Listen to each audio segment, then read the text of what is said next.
বান যাইতেছে, এটি আমার আর সহ্য হয় না। তুই এখন আমার বাচ্চা মেরে যাবি, যা তোর শ্বশুরের খাম নামি। দিনে দিনে তুমি কিন্তু একটা অমানুষ হয়ে যাইতেছ। আমি অমানুষ হয়ে গেছি, আমি অমানুষ হয়ে গেছি। আমি যে জায়গায় জায়গায় অপমান দিতেছি, এটা তো তুই তো বাইরে থাকস না, আমি তো বাইরে থাকি। অপমান তোমার আমারও করে, তোমার একলা করে। আবার কথা কস তুই, আবার মুখে মুখে কথা কস। তুই এখন কইছিস তুই এখন আমার বাচ্চা মেরে যাবি, যা। তোর মুখ আমি আর দেখতে চাই না।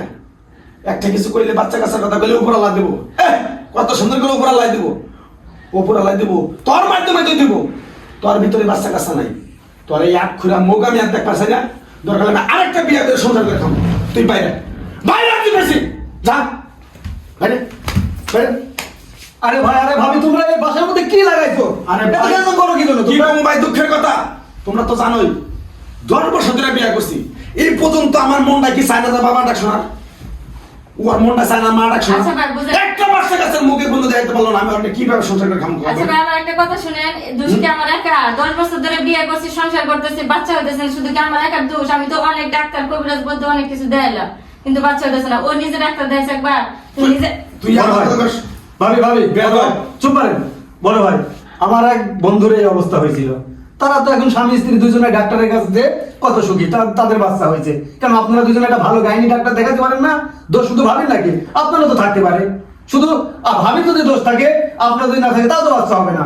আপনারা দুইজন সুন্দরভাবে ডাক্তারের কাছে যে পরীক্ষা টরীক্ষা করে আসেন, দেখেন যে আল্লাহ দিলে আপনাদের বাচ্চা দেবে। অযথা ক্যান্সার করেন না। এই কথাটা এর কেন বুঝাইবো? মানে রাস্তাঘাটে যায় ওরা মানে শার্ট খুলে কয়, বাংলা কয়, আমারও তো কয়, আমারও তো কষ্ট লাগে না? আমিও তো তোমার সাথে সংসার করতে আরে ভাই, কি কম দুঃখের কথা, কালকে বেরুদ দহনে বসে চা খাইতেছি, ভাই। আর দুই মুরব্বি কইতেছে কয় 8 খুঁড়ার বাচ্চা আইছে। বুঝতে 8 পারছি। খুঁড়ার মুখ দেখলে পরে আমার বলে এই সাত যাত্রা মানে ভাই। এই অপমান আচ্ছা না? শোনো, আমার অমন একটা না। কথা শোনো। আজকে ডাক্তারের কাছে যাবা, Right. ডাক্তার দেখাইবা, তুমি নিজে পরীক্ষা করবা, আমারে পরীক্ষা করবা। যদি আমার কোনো দোষ থাকে, আমি তোমারে কথা দিলাম, যদি আমি কোনোদিন মা না হইতে পারি, আমি নিজে তোমারে বিয়ে করাবো একটা। এই যে কত সুন্দর কথা বললেন। তোমার যদি কোনো দোষ না থাকে, আর যদি তোমার দোষ থাকে, সেটা তো আমার কিছু করার নাই। আচ্ছা ঠিক আছে, তুমি তো এতদিন এইভাবে আমার কও নাই। কই নাই, তুমি না বুঝে মানুষের কথা হলে আন্দাজে আমার লগে চিল্লাপাল্লা করলা। ঠিক আছে, তুমি সুন্দর একটা কথা কইছো। এই কথাটা যদি তুমি আরো কয়েকদিন আগে কইতে, তাহলে তো তোমার সাথে আমার এই আগে ঝগড়াটা তো হইতো না। সুযোগ দিছো তুমি আমারে। সবসময় তো চিল্লাপাল্লা মানুষের কথা হলে কোন কুমন্ত্রণা কানে পড়ায় দেয়, আর আমার লগে হাঙ্গামা করো। তো সমস্যা যদি তোমার থাকে, আমি যদি সারা জীবন ওষুধ খাই, এটা কি সমস্যার সমাধান হইব?